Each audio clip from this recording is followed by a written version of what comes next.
Marami pong salamat, O Diyos, hallelujah, sa oras na 'to.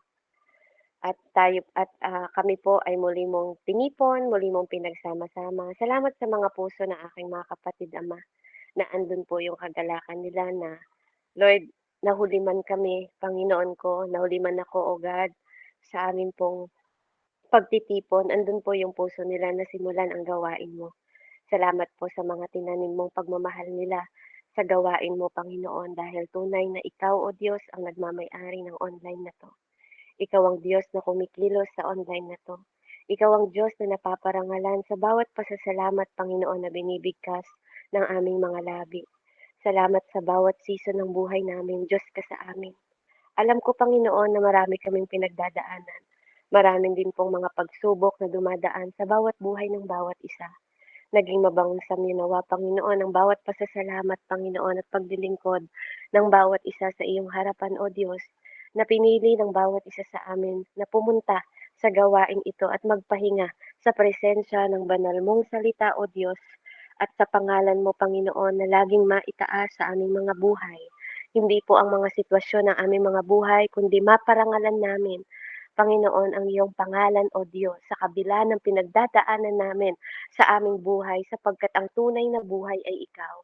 Ikaw ang tunay na kaparaanan, ikaw ang tunay na daan, ikaw ang tunay na katotohanan, Panginoon, kung paano kami, Ama, makakaligtas, Panginoon, kung paano kami makakagawa ng kaparaanan, Ama. Lord, salamat kasi dito mo kami dinala. Kaya purihin ka, O Diyos, salamat sa wisdom, knowledge, and understanding. Salamat po, Panginoon, sa mga puso na handang makinig. Iwanan muna namin ang aming mga problema, Panginoon, at maghari, Panginoon, ang presensya mo sa aming mga buhay, na ngayon pa lang, pinagpala na ang bawat isa sa amin, O Diyos, sa salitang aming matatanggap mula sa iyong mga bibig, Panginoon. Gamitin mo lang ang aking buhay na maging alulod ng pagpapala at maging pagpapala sa aming lahat, O Diyos, sa araw na to. Purihin ka, Ama, sa pinakamataas na pagsamba, sa pangalan ni Jesus na aming Diyos na buhay, sa ngalan ng Diyos Ama, Anak at Espiritu Santo. Amen and Amen. So purihin ang Panginoon. So tayo po'y dumako sa ating message. Amen. Yoke breaker. Amen. So purihin ng Diyos. Ayan, habang ako'y papahanda ko lang po Ate Robilyn sa Matthew 11 po, 27 hanggang 30. Amen. Habang nag-i-introduction ako. So glory to God po So ito po yung aking devotion na ginagawa kagabi. Yoke breaker. Alam niyo po yung yoke? Ito yung nilalagay sa leeg ng ng mga baka, kalabaw, para mabuhat nila yung mga mabibigat na kanilang dalahin. Amen? So we all know about the truth ng kaligtasan. Amen? Na parte po tayo ng lahat ng mga pagsubok din, hindi tayo exempted. Ngunit yun nga yung pinapaalala sa atin ng Panginoon na anuman ang problema, amen, anuman ang mga kasalanan, napakabuti po ng Diyos kung paano how we receive salvation. Amen? Na napakahalaga na makita natin at maintindihan natin na once you are saved, you are free. Kapag minsan lang na tayong ililigtas pero nagiging malaya tayo sa penalty ng kasalanan. Amen?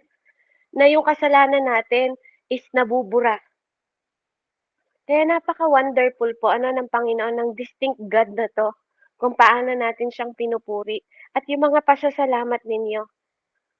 However, kahit na na-receive natin si Jesus, 'di ba, we must learn to surrender kay Jesus lahat ng order na meron ng buhay natin na kinreate niya para to live, 'di ba? On how to live, how tayo mamumuhay sa mundong ito na binigay ng Panginoon sa atin. Sometimes, situation in our life make really hard to do. Katulad ng sinabi ni Nanay Andrea, mahirap, mahirap talaga. Amen? So they can weigh, mabigat, may mga kabigatan. Sabi nga kapag nile-level up ka ng Diyos, may kalakip na requirement yon ng responsibility sa bawat isa. Amen? Kaya napakahalaga po na alam natin on how we become crippling burden. 'Pag sinabing crippling burden, para tayong napaparalyze sa kabigatan, 'no? Para tayong nahihirapang kumilos sa bigat. 'Pag sinabing burden, ito yung kabigatan. Mga ano yung mga anxiety natin, mga problema natin na dinadala natin that we try to carry. Tina-try natin na dalhin ng sarili natin. I'm sure, 'di ba, hindi lang ako yung dating gano'n po ano, katulad ng sabi ni Ate Bina kanina, na gano'n na siya ay dating ganito, 'di ba? Ang ganda nung mga patotoo natin, eh, kasi yung dating tayo ngayon noon, 'di ba, iba na yung ngayon. Ako din po, isa din ako sa gano'ng istoriko, na-o-overwhelmed din ako sa heavy ng burden na dinadala ko. And hindi ko rin alam kung anong istorya ninyo. But in a room, sabi nga, sa bawat kwarto may mga size. I can only imagine kung ano yung bawat list at yung bawat listahan nyo ng mga sitwasyon na kung paanong in-apply nyo yung maraming bagay na ginawa nyo para lang makalabas doon sa sitwasyon na yun. Maybe it was physical injury or illness, amen, mga sakit o physical na sakit ng mga katawan, mga buto, amen, galing din po ako diyan, bali din po yung buto ko sa balikat. Purihin ang Panginoon. Maybe it's a long time battle sa mga kalusugan natin. Tayo po na bawat isa sa atin, marami tayong mga burden. Yung iba, loneliness. Patuloy mong sinesearch yung tunay na kaibigan, genuine na friendship. Or maybe you are finding a lifelong marriage partner. Amen? Na gusto mong makasama habang buhay. O kaya, yung financial stress na nade-drain ka na talaga, di mo alam kung saan ka kukuha ng pang-pinansyal sa bawat pamilya, pag-aaral ng anak. Amen? Alam nyo, nakaka-relate po ako sa bawat burden ninyo. Perhaps, di ba, our own business din, pwede din sa mga employer natin, sa other, yun yung ibang weight na kabigatan at responsibility na bawat oras din na piling natin imposible nating dalhin. Amen? O kaya, mga magulang, nahirap din sa pagpapalaki ng anak, pagiging parenthood. Amen? Ako rin po, ano, kahit ako po ay nagdilingkod sa Diyos, dumadaan pa rin po ako sa bawat pagsubok ko sa aking mga anak. Pero napaka-amazing lang din kasi God is ano, andun siya para tumulong po sa mga burden. And sometimes, katulad ng sabi ko, financial, hindi lang financial, pati physical at mental at spiritual. Amen? Sama-sama po yan. Maybe ito yung mga way of habitual sin. Yung mga kasalanan pa na hindi natin mabitawan. Amen? Na hindi natin matalo, na hindi natin mabit. O kaya yung unhealthy relationship. May mga unhealthy relationship tayo na nung tayo ay nakatanggap ng salvation, unti-unti tayong nagiging malinaw sa katotohanan ng mga tama at mali sa pakikipagrelasyon natin. Amen? O kaya ikaw ay biktima ng abuse. Amen? So, maybe, yung thought of life na nagkikip sa atin sa bondage po, instead na tayo ay maglakad sa kalayaan. Yung freedom na binibigay ng Panginoon sa atin. Kaya nananampalataya ako na anuman ang listahan ninyo ng mga burden ninyo, amen, meron man kayong mga listahan, naniniwala po ako na may mga potential burden din na almost parang gusto mo nang bumigay. Sobra ka ng exhaust. Pero ito po yung kahalagahan ng pag-aaralan natin ngayong araw na 'to, kung ano yung ginawa ni Jesus at ano yung sinasabi ni Jesus sa atin on how to handle po, amen, yung mga great challenges ng buhay natin at paanong pumapasok yung kanyang mga pangako. At minsan akala natin tahimik siya sa mga matter na nangyayari sa atin, amen, o iniiwan niya tayo. Pero gusto ko pong sabihin sa bawat isa sa atin ng confidently, He is not silent on the matter. Let's lean, no? Mag-lean in po tayo sa Kanya and see what Jesus has to say about it. Amen? So, the yoke of Jesus sabi nga niya is light. Amen? So pabasa nga po sa Matthew 11:27 hanggang 30 po, Ate Rubilin.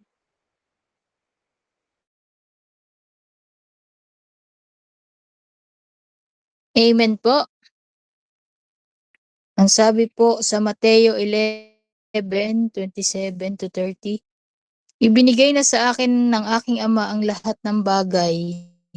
Walang nakakakilala sa anak kundi ang Ama, at walang nakakakilala sa Ama kundi ang anak, at ang mga pinili ng anak na pagpahayagan niya.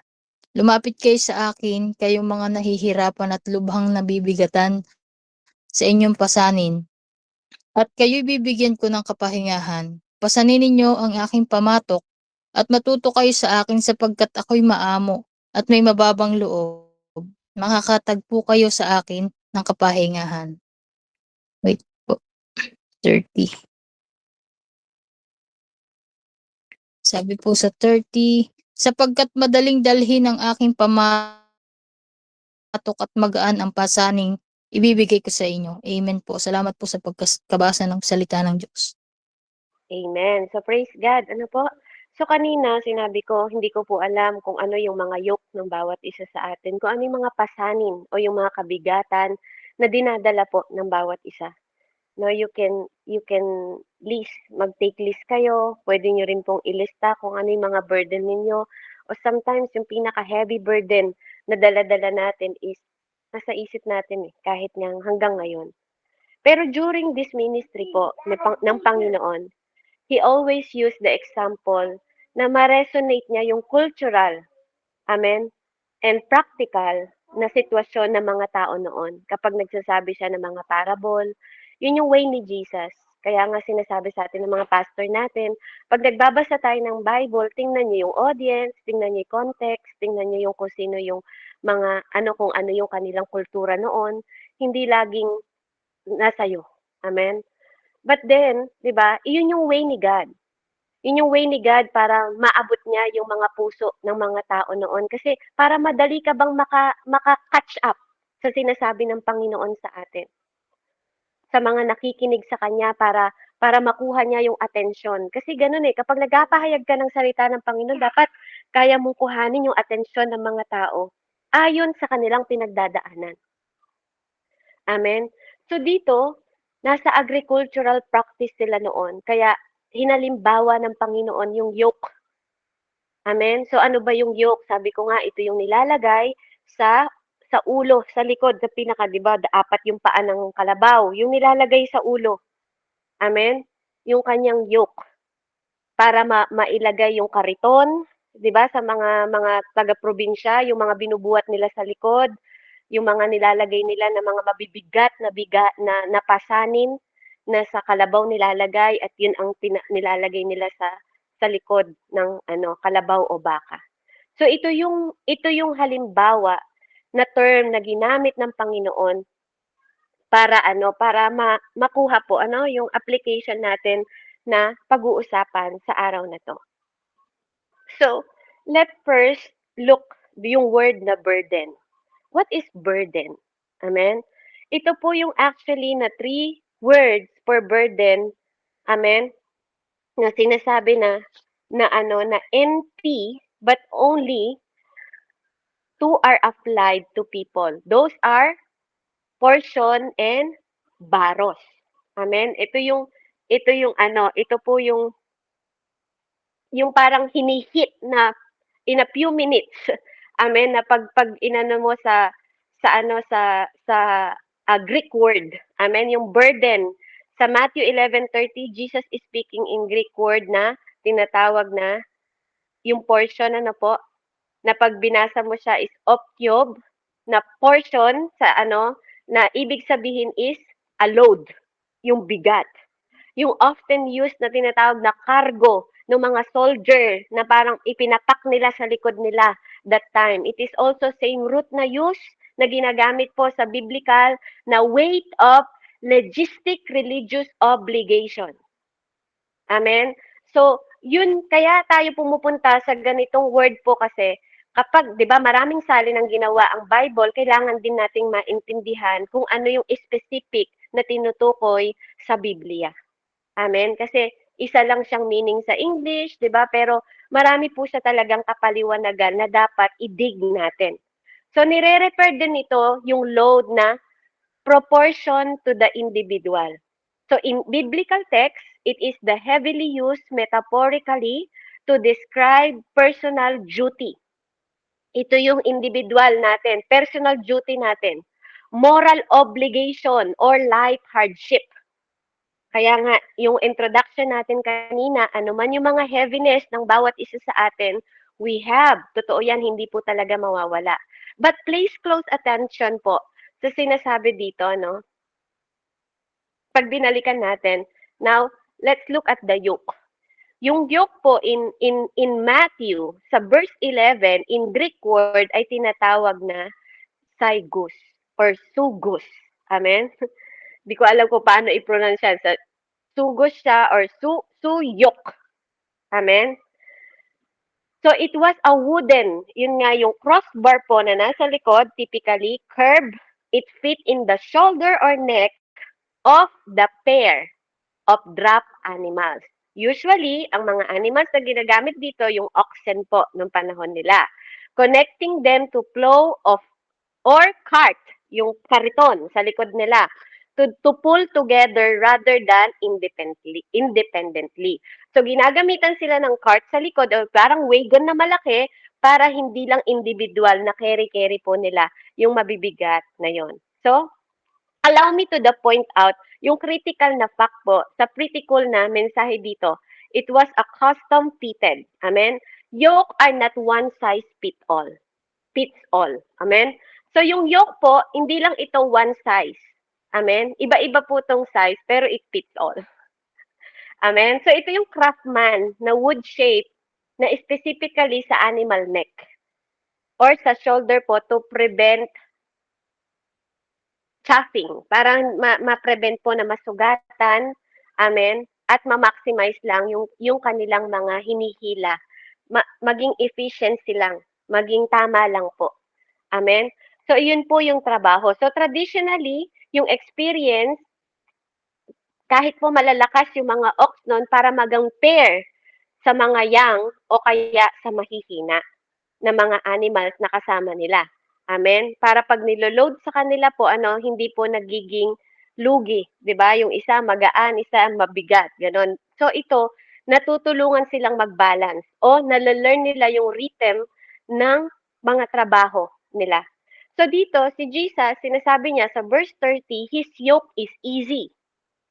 Ito naman po yung Greek word na sinasabing Christos o Chrestos. Amen? Hindi niya sinasabi dito na effortless. Amen? Na kapag nilagay mo yung yoke na yon, hindi tutulong yung isa o wala kang gagawin o wala kang hindi ka mahihirapan sa sitwasyon. Amen? It close lang na sinasabi ng Panginoon that it is fitting, nakapit siya or useful siya. Amen? Ganong kind po yung sinasabi ng Panginoon. So a yoke that Christos is one of the custom shape to not chop. Not one of requirement or no labor.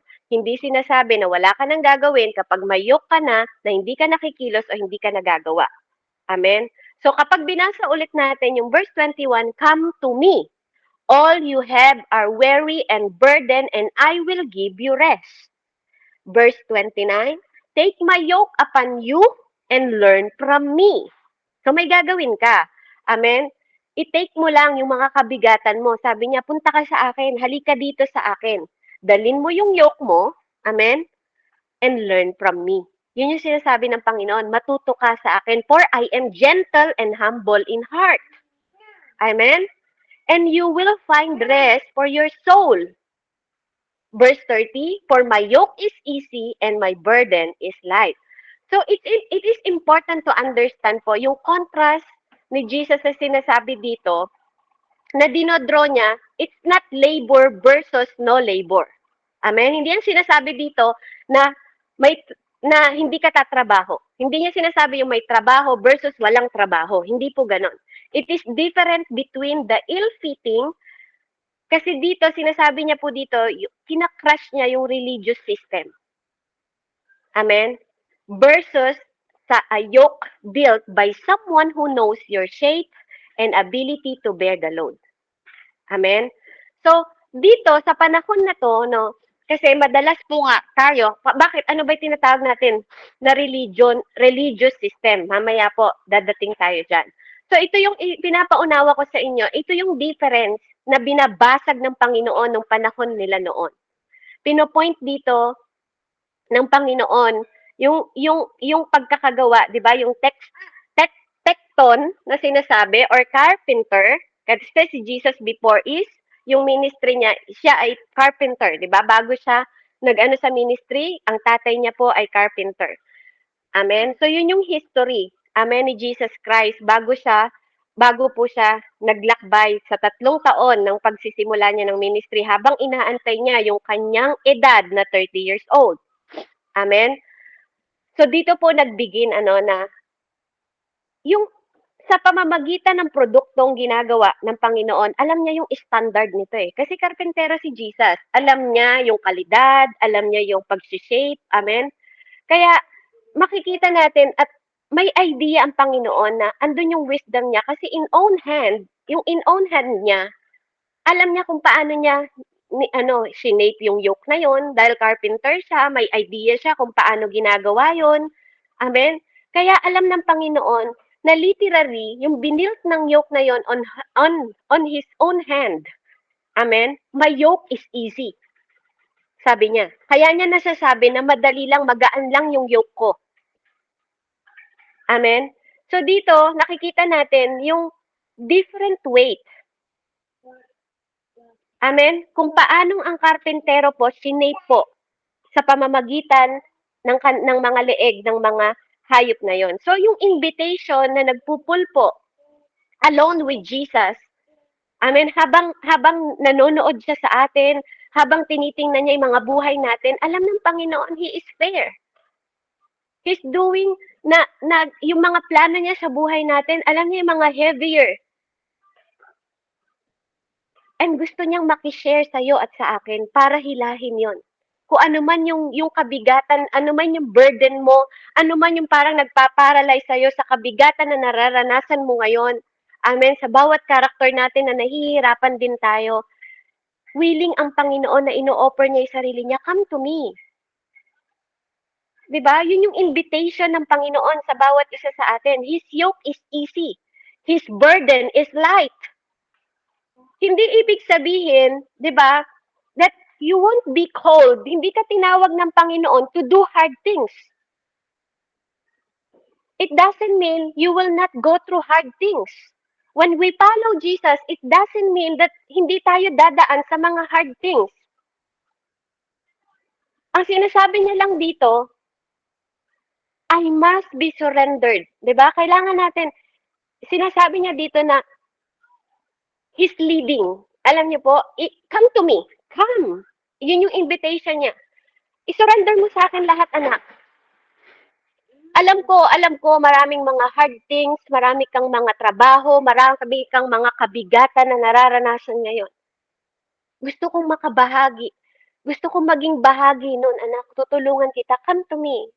Kasi mayok din ako and it's easy. 'Di ba? Pagtulungan natin to. Yun yung sinasabi niya. Ano man ang kabigatan niyan, amen, isurrender mo sa akin at tutulungan kita na buhatin yan. Amen? So ito yung real time na sitwasyon natin. Kung paano natin i-apply sa bawat area ng buhay natin at sitwasyon ng buhay natin. Alam ko minsan yun yung tanong ng bawat isa sa atin. Oo, may kabigatan ako, sis Beb. Ito yung kabigatan ko. Ito yung listahan ng lahat ng kabigatan ko. Paano ko to malalagpasan lahat? Ngayon sabihin mo sa akin, paano? 'Di ba po? So dito sa mensaheng ito, makikita natin kung paano ang Panginoon po sa number 1 point na binibigay niya sa atin, be yoked to Jesus. Lahat ng mga habitual, 'di ba? Be yoked to Jesus, not habitual sin or religious spirit. Kasi sabi ko nga po sa inyo, ang pagiging religious ng isang tao, kapag ikaw ay kumikilos na through religion, Amen? That is spirit. Yung mga tao, 'di ba, na sumasamba sa mga nilalang at hindi na sa lumalang, it is spirit po. Walang normal na tao na sumasamba sa mga kahoy, walang normal na tao na sumasamba po sa mga ibon, sa mga star, sa mga elepante, sa mga Buddha. Hindi po normal 'yun. It is the spirit. Amen? Espiritu yung nasa kanila kung bakit para sa paningin nila yun ay Diyos.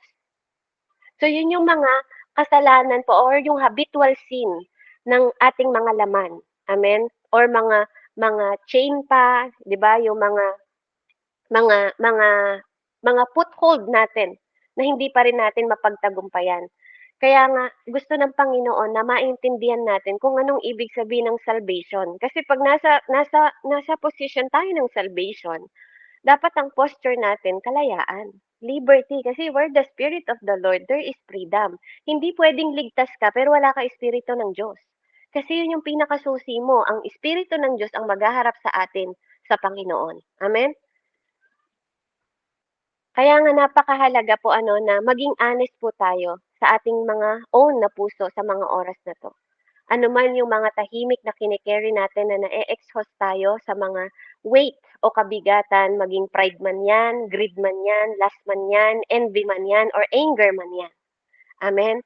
So i-consider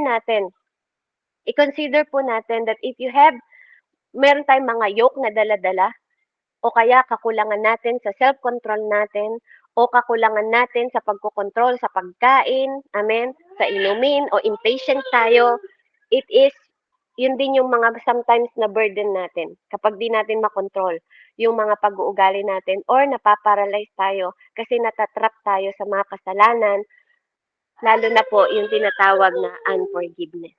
Amen? Kaya napakahalaga po na alam din po natin at nare-recognize natin yung mga bagay na puwedeng nagpapabigat sa atin kung bakit hindi po tayo nakakalakad o nagkakaroon ng kalayaan. Kaya nga, if you are yoked to sin, you will be unavailable to live na may kapayapaan galing sa Diyos. Amen? Kaya mahirap po na habang tayo ay lumalakad, maraming gumugulo sa isip natin. Pero kung gusto natin magkaroon ng kapayapaan, handa po ang Panginoon. Ano man yung fracture natin, ano man yung klase po ng ating mga problema, ano man yung pinagdadaanan natin, alam ng Panginoon na kailangan natin ng tulong niya. Kaya niyang i-diminish lahat ng version, amen, ng ating mga problema, lahat ng room na nahihirapan tayo. Kaya nga, yoke to Jesus. Yun yung sinasabi sa atin, hindi sa mga spiritual po, o religious spirit, o yung mga habitual sin na nararanasan natin. Now, ano po yung sinasabi ng Bible? Kapag kailangan natin i-treat ang bawat isa o yung mga trap na na-expose tayo sa kasalanan. Sabi po sa Galatians 6, Ate Rubilin, Galatians 6 po, 1 hanggang 5. Tagalog na lang po para hindi na tayo humaba. Galatians po,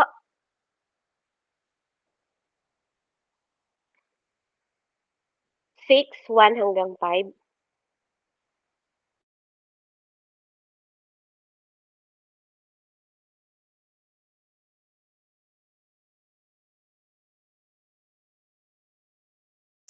Amen po.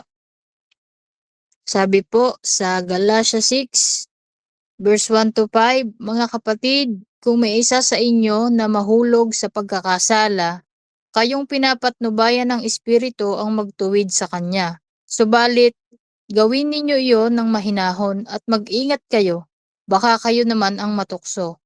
Magtulungan kayo sa pagbuhat ng pasanin ng bawat isa.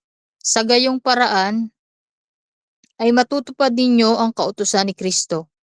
Kung inaakala ninyong ako'y nakakahigit sa iba, subalit hindi naman, dinadaya ninyo ang inyong sarili. Suriin ng bawat isa ang kanyang gawa, sa gayon, ang kanyang kagalakan ay nakabatay sa kanyang gawa. Huwag na niyang ihambing pa iyon sa gawa ng iba, sapagkat ang bawat isa ay dapat magdala ng kanyang sariling dalahin. Amen. Salamat po sa pagkabasa ng salita ng Diyos. Amen. So, kailangan natin, no, parang against siya dun sa una nating verse. Kung natatandaan niyo, sabi ko kanina sa Matthew 11:30, ang sabi sa burden doon sa Greek word is portion. Ito namang isa na to, ang sinasabi niya sa Greek word ng binasa ni Ate Rubilin dito sa Galatians 6 po, ang ibig sabihin nito sa verse 2 na sinabi niyang burden, carry each other burdens. And in this way, you will fulfill the law of Christ. Amen? So, ang ibig sabihin ng burden naman dito ni Jesus, dito sa verse na to, is sa Greek word tinatawag na baros. Baros. Amen? Yung isa, hirap ano? Portion. Amen? Ito naman po is tinatawag na baros. Amen? So, ang ibig sabihin, it means a crushing heavy weight and overwhelming boulders. Yung malalaking bato, parang sobrang bigat na bato. Ito yung ini-include sa external crisis natin. Sa labas naman, external crisis, trial, overwhelming grief. Amen? Ito yung sinasabi dito sa context na to. It is the primarily talking about personal moral crisis. Amen? So yun po so yung kanina inside, ito naman outside. Amen? Yung mga personal natin. So for each, sabi niya sa verse 5, for each one should carry their load. Amen? So pag sinabi naman yon, carry their load, ito yung tinatawag na portion. Inside kasi galing yon. Amen? So sana po naintindihan niyo ako, no? Doon sa ating pinag-iaralan. Kasi may mga burden tayong mga tao na ang hirap pong ipaliwanag. Meron tayong burden na sa inside, di ba? Galing mula sa puso, palabas. At meron din tayong burden na galing din sa labas. Amen? Mga crisis natin katulad ng mga personal natin na pagbabayad ng pinansyal ng anak natin, mga pinansyal na bayad ng kuryente, alam mo yun yung mga burden na sa labas galing. Amen? At yung sa loob naman, yung ating yung anger natin, amen, yung issue natin sa jealousy, envy, lust, amen. Nagigets po ba ako? Nagigets niyo po ba yung sinasabi ko, mga kapatid? Ano? Amen? Okay. So malinaw po tayo, naintindihan natin kasi iba yung pinagmumulan ng burden ng mga galing sa kalibugan, yung mga ganyan, no? Yung from inside and out, and mga burden na galing sa mundo na parang nai-invite natin sa buhay natin. Okay? So gusto ko lang pong maging malinaw sa bawat isa sa atin. Amen. So yun po yung kine-carry natin. Okay, so dito po, ito yung nagpo-point sa na parang soldier backpack na katulad ng sinasabi ko po kanina. So, amen? So, praise God. Ayan. At yun naman pong tinatawag natin na sa church naman po, sa body of Christ, literally, yung another person na moral crisis. Amen? Katulad ng sinasabi natin na baros, ito yung moral crisis, na tinitreated po localized community emergency. Ito naman po yung hindi mo to mai-evaluate na kasalanan. Kasi ito naman po ay tinatawag na katulad ng yung religious po, yung religion na spirit naman na nag-i-structure po sa ating mga pangkasalukuyang community ngayon. Amen? Yung impact ng village parang dito sa Galatian. The Galatian po, yung nape-pressure sila sa pag-a-adapt. Amen, ng mga circumcision ng mga panahon na yon. Yung kanilang yung Sabbath day nila, yung pudlo na pinuprove po nila na belong po sa Panginoon, sa pamilya ng Panginoon. So, doon po sila nagfe-fail ng mga panahon na yon dahil sa kanilang religious spirit. So, kaya kapag nagbabasa tayo ng teksto, sabi niya doon, brother and sister, it's someone caught in sin. Amen? You who live by the Spirit, malaking Spirit po yon, Spirit ng Panginoon, should restore the person gently. Maging mahinahon ka pag tinatama mo yung iyong kapatid. Amen? But watch yourself, or you also may be tempted. Amen? So ito po yung mga burden ng mga spiritual nila no, sa pag-aano nila ng kanilang mga church before. Ito yung view ng ano po nila. Ito po yung view ng kanilang churches noon na problema po na nakikita nila Tatay Paul. Kasi si Tatay Paul po ang sumulat nito sa Galatian. Amen? Amen. So purihin ang Panginoon. Kaya dito po, yung public sin is not a personal problem po. Ito yung nuclear explosion ng communal na shame o impact ng entire village sa Galatia na naging pressure po sa kanila dahil sa daladala ng religious spirit. So what is religious spirit? Amen? What is religious spirit, mga kapatid? Ang religious spirit po, ito po yung nag-e-elevate themselves. Ay, ang religious spirit po, ito yung nagpe-place ng weight of the law. Amen? Kung bakit sila nabibigatan na sumunod. Bakit po? Kasi nakatutok ka sa personal works mo. Ito po yung personal work na nasa palibot ng yung leeg. Ano, yung bawat tao na nasa kapalibot ito sa kanilang leeg. Na parang puro po personal na ginawa ko to, ako to, ako to, ako to, ako to, 'di ba? Ako ang gumagawa, ako ang dahilan kung bakit ganito. Amen? Nakatingin ka sa ginagawa mo. Kaya ka walang kalayaan. Amen? So ito po yung tinatawag na spirit, religious spirit. Hindi ka nakatingin sa Panginoon, kundi nakatingin ka na lahat ng mga bagay na ginagawa mo. Kaya maraming mga mananampalataya na imbis na ma-elevate po ang kanilang sarili, amen, nagkakaroon tuloy sila ng shaming. Ine-expose nila yung bawat isa. Imbis na magtulungan sila noon, brother and sister, sabi niya, kung kayo ay may espiritu ng Panginoon, amen, hindi para i-expose ang kasalanan ng mga kapatid ninyo, kundi tulungan nyo sila na maging better. Kasi ang religious spirit po, yung pagpiling mo holy ka. Pagpiling mo, you are more holy than others. Yun po yung spirit religious. Kapag alam mo na mas better ka than anyone else, masyadong mataas ang tingin mo sa sarili mo kasi nakapokus ka sa personal mo, yun yung tinatawag na moral crisis. Feeling mo above ka sa iba, kinukumpara mo yung sarili mo sa iba, na ako ganito, ako Kristiyano na ako, ganito na ako, ganito ako, ganito ako. Sa sarili ka nakatutok, that is religious spirit. Amen? Kaya yun yung binabasag ng Panginoon noon. Kaya nga sabi, actually, sa Galatians, sinabi ni Pablo, sinong kumulam sa inyo? Diba? Bakit nasa Panginoon na kayo, bumalik ulit kayo sa kasalanan? Amen? So dito po, kinukuman po ni Paul sa community to bear the burden, yung baros. Yung burden na tinatawag niya. Magtulungan kayo, di ba? He is asking sa bawat isa sa Galatian na to na mag-willingly mag-share kayo o mag-absorb ng public shame na hindi nyo binabagsak yung isa nyong kapatid. Di ba pinag-aralan natin kagabi? Amen? Hindi ka pwedeng aapak ka ng ibang tao para piling mo sa sarili mo mataas ka. Hindi ganun po. Kapag nasa ganun kang moral, nasa ganun kang character, you are in the nasa religious spirit ka. 'Di ba? No stepping other people. Hindi ka pwedeng magtatapak ng ibang tao, yun yung sinasabi niya para lang piling mo umangat ka o mas higit ka sa iba. Amen?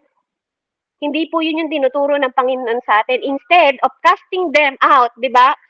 I-preserve natin sila sa church. Yung reputation po hindi para ipahiya sila. Kundi kung ikaw ay spiritual na tao, sabi niya, at may espiritu ka ng Diyos, irap mo sila sa kamay mo, yakapin mo sila. Kasi nga sabi nga ng Bible, di ba, ang pag-ibig natin, ang magko-cover ng multitude sin, di ba? Lahat ng mga kasalanan.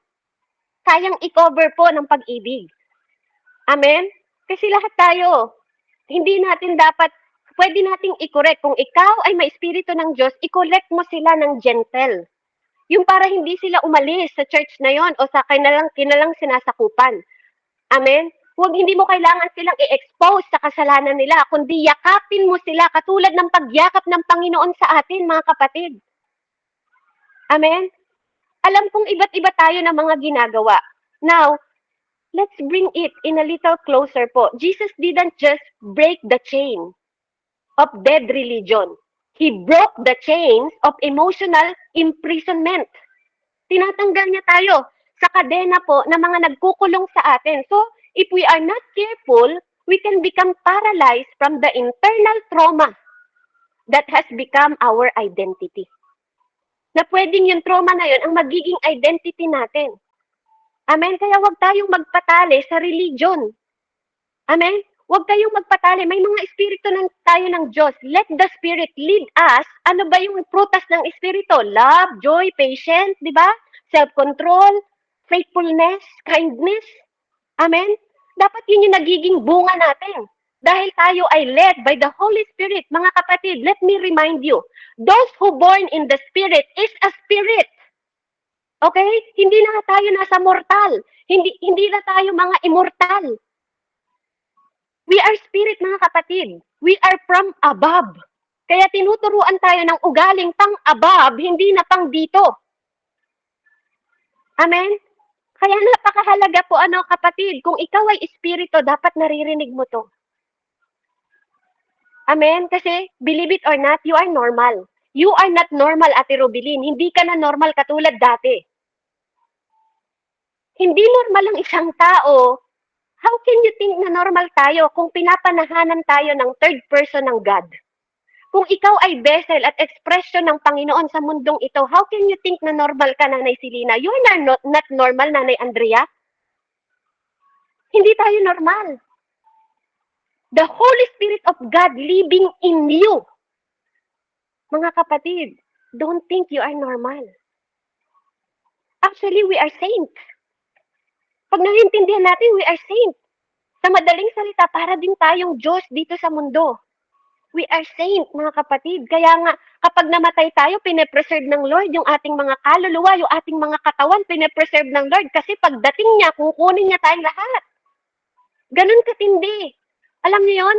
Kaya nga nung namatay si Moises, walang makakuha ng katawan ni Moises, pati mga buto niya, kasi may nagbabantay na mga anghel doon. Alam niyo yun? Ganun tayo. Pag namatay tayo, may mga anghel din tayo nagbabantay sa mga buto natin. We are saints, mga kapatid, believe it or not. Praise Jesus. Ang init ng likod ko. Hallelujah.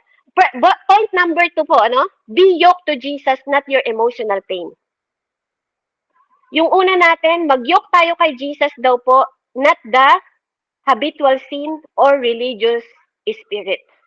Pangalawa po, para maging magaan sa atin ang paglilingkod, be yoked to Jesus, not emotional pain. What do you mean by that? Amen? Ihinto na po natin yung mga history na nagdi-dictate sa atin, sa ating identity, o sa mga darating pa na future natin. Amen? Yung both na legalism at saka trauma, may something common po yan.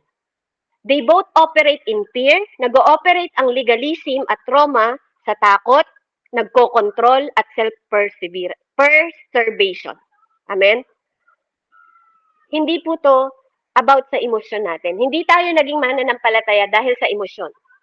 Kaya yung mga emotera dyan, amen, yung mga taong madaling magalit, madaling mag-bitter, madaling magselos, madaling envy, jealousy, yung galing sa kaahuay, galing sa laman, amen. Dito po tinuturuan tayo, huwag tayo maging childish. Yung mga childhood experience natin sa trauma natin, totoo po, may mga ganun tayo. But Jesus invite us na maging intimate po. Lagyan natin ng space. Amen? And He can carry. Ano man yon, and He will heal us. Pagagalingin tayo, yung mga grief natin, amen, yung mga worry natin, kung ano man yung sinasuffer mo ngayon constantly. Ano man yung mga takot, doubt mo o worry mo. Ano man yung struggle mo na nararanasan ngayon. Ano mang feeling ng rejection mo o feeling mo sa sarili mo I'm not enough o nag-iisip ka ng sinasabi ng ibang tao or nagsasuffer ka, nagse-self-harm ka, nagse-self-hatred ka, may depression ka, may guilt ka o kahihiyan. Amen? Na minsan kaaway mo sarili mo. Wala ka namang naririnig. Inaaway mo yung sarili mo. O, ganito tingin nila sa'yo. O, nagagalit ka sa sarili mo. Sinasaktan mo, hinaharm mo. May depression ka na. Amen? So, ito yung great news na sinasabi sa atin ng Panginoon sa mga oras na to, mga kapatid. Jesus is waiting for you and me. Na mabigyan tayo ng Panginoon po, na anuman ang kabigatan natin, Yung weight po, wag nating ilagay yung emotional burden natin. Gusto pong kuhanin ng Panginoon. Alam ko marami nang na-e-exhaust sa atin na i-carry itong mga emotional baggage natin ng mag-isa. At dahil exhaust ka, ito yung easy way. Amen? Kasi pag lagi mong kine-carry yan, unhealthy yan. Paano ka makakapaglingkod kung ikaw mismo ang dami mong burden? Sasabihin mo, oh, magpatawad ka, ikaw nga may unforgiveness. O wag ka madaling magalit, ikaw nga konting-konting sagi lang sa'yo, nagagalit ka kaagad. How? Okay? So, hindi natin maididepende yung ating relasyon. Amen? Hindi pwedeng nagtuturo tayo sa iba, tas tayo may sarili tayong burden. Amen? Kaya, let's find someone. Amen? Mag-find someone tayo na pwede nating ihinga yung ating mga burden, yung mga silent na sinasabi natin. Magtulungan tayo. Brother and sister, sabi niya doon, magtulungan kayo. Amen? Hindi tayo mag-exposean. Hindi tayo magpahiyaan na i-expose mo yung mali ng isa, i-expose mo yung isa, di ba? Kasi whether you like it or not, magkakamali at magkakamali ka. Amen? Whether you like it or not, makakasakit ka or ikaw minsan masasaktan ka. Amen? Let's find someone na maging feel safe tayo sa mga sinasabi natin, di ba? Para hingi din tayo ng payo, ng counsel. Amen? Huwag dun sa mga terrible na mga tao na alam natin na lalong lalaki pa yung problema. So, ang true freedom, it doesn't come po, amen, sa mga dinadala natin. Ang totoong freedom, amen, yung magkaroon tayo ng kapatid na pwedeng mahingahan. Kaya nga nandiyan yung mga spiritual nanay natin, spiritual tatay natin, mga kapatid natin, para ma-align tayo with Jesus. Kasi kapag hindi, tingnan nyo ang yoke, hindi pwedeng ang kinabit na yoke sa'yo is para sa'yo, tapos ang dinala mo yung para sa iba. Amen? Hindi pwedeng ikabit yung hindi para doon sukat na cart doon sa baka na yon. Amen? So napakahalaga po na yung wagon, amen, yung wagon ng isa, 'di ba? Kung anong yoke na nakalagay sa kanya, dahil pit naman yon, sabi nga, itong yoke na to napaka-amazing. Kasi kahit saan, pipit siya. Kasi nakaka-relate siya ng ganun. Amen? Pero yung wagon na kinakabit sa mga yoke, dapat po yun sinusukat at naka-align. Amen? Yun yung kaibahan nun. Kaya nga, kailangan po magkaroon ng collaborating o laboring yung bawat isa. Amen? Na magkaroon ng pagkakaisa, yung dalawa. Halimbawa, carry mo yung isa, di ba? Mag-asawa kayo. Hindi pwedeng yung isa nagdi-decision sa punta sa kanan, yung isa nagpupunta sa kaliwa. Pag magkaibigan din kayo, di ba? At nalaman ng ano man yung kabigatan mo, di ba? Sasamahan mo siya kung saan siya nahihirapan para ma-overcome niya yon. O tuturuan mo siya para mai-align ulit siya at ma-let go niya yung kanyang pinagdadaanan, emotional pain. Amen? That's how we live, mga kapatid. That's how we live. We help one another. Kung anong kabigatan ng isa, tutulungan ng isa. At anong kabigatan ng isa, tutulungan ng isa. That's why we are body of Christ. Amen? We need to back into the real alignment natin. At wala tayong ibang alignment. Sabi nga, kung si Jesus ang head natin, lahat tayo mga kapatid, dapat naka-align kay Jesus. Hindi pwedeng yung isa naka-align sa Satanas, sa demonyo, di ba? Sa ugaling demonyo, tapos ang head mo si Jesus. Hindi pwedeng ganon. Amen? Saan ba nakalagay ang yoke? Sa ulo po. Amen? So, mahalaga po na magkaroon tayo. Ang true freedom, amen, pag nakita mo na naka-align ka sa way ni Lord, sa will ni Lord, amen, doon ka matututo, hindi ka naka-align sa feelings mo, hindi ka naka-align sa emotion mo. Ang dami pong kwento sa Bible, napahamak sila dahil inalign nila sa emosyon nila yung kanilang pagdidesisyon, mga kapatid. Yung king, napatay niya yung kanyang anak. Di ba? Alam niyo yun, yung sa Old Testament, dahil sa excitement niya. Panalo mo lang ako, Panginoon. Kung sinong unang lalabas sa pintuan na yan, iaalay ko sa'yo. O di ba? Sometimes nakapag-decision tayo. Pag galit ka, nakapag-decision ka, nanunumpa ka ng ibang tao. Amen? Tapos pag nakita mong nahihirapan sila, pagdadasal mo rin sa Lord, Lord, bawiin mo na, hindi ko sinasadyang masabi yon. Kaya huwag tayong magpadala sa emotion. Amen? Love is not emotion. Love is decision, mga kapatid. Decision ang love. Hindi ka nagde-decide na magmahal dahil lang sa emosyon mo. Nagde-decide kang magmahal dahil decision mo yon. It's your choice. Amen? Kaya huwag kang magde-decision based on Emosyon. O, yung isa din, naputol yung ulo ni John the Baptist dahil din sa excitement ng king. Nung nagandahan siya sa sayaw ng kanyang anak, mga kapatid, hilingin mo sa akin dahil sa sobrang saya ko sa ginawa mo, sumayaw ka sa harapan ko, hilingin mo kung anong gusto mong hilingin at ibibigay ko sa'yo. O, dahil may bitterness yung nanay, lumapit yung anak sa nanay. Nay, humihingi daw siya ng gusto niyang ibigay ko sa si tatay. O, si ama, humihingi, ano daw, kahit daw anong hingin ko, ibibigay niya sa akin. Amen? So kahit kinikilala niyang lingkod, si John the Baptist, anong ginawa niya? Dahil sa bitterness ng nanay, o sige, hiningi niya yung ulo ni John the Baptist. Dahil king siya, hindi siya pwede na mag-say no. Dahil may batas silang sinusunod that time, mga kapatid. Mapapahiya ang hari. Ganun kabigat. Ganun kabigat. Kaya wala siyang nagawa, kundi putulin ang ulo at ilagay sa plato. Ang ulo po ni John the Baptist, nilagay sa plato dahil sa maling emosyon ng pagdidesisyon. Ingatan po natin. Yoke to Jesus. Kung gusto mo magkaroon ng tamang desisyon, Lord, humingi ka ng tamang desisyon sa Diyos. Amen? Hindi sa feelings mo, hindi sa emotional pain. Number 3 po, yoke to Jesus, not to mere human. We cannot be yoked to another God or religion, mga kapatid. Hindi tayo pwedeng mag-yoke sa tao, sa religion, o sa ibang Diyos. Kasi kapag tayo, amen, katulad sa sobrang pagmamahal natin sa mga anak natin, minsan hindi natin na distinct na mali na yung pinag-yieldan natin ng pananampalataya natin.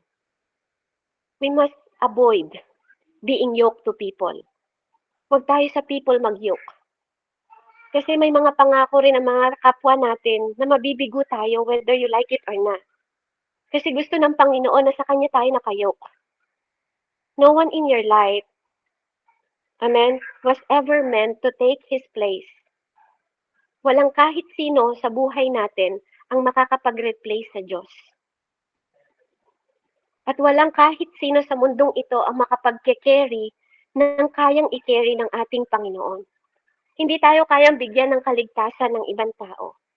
Hindi tayo kayang bigyan ng kaligtasan ng religion. Hindi tayo pwedeng bigyan ng kaligtasan ni pastor. Amen? So if you're looking sa asawa mo, if you're looking sa children mo, if you're looking to your best friend, or even in your spiritual leaders in life, to keep your burden na maging magaan, baka ma-disappoint ka lang.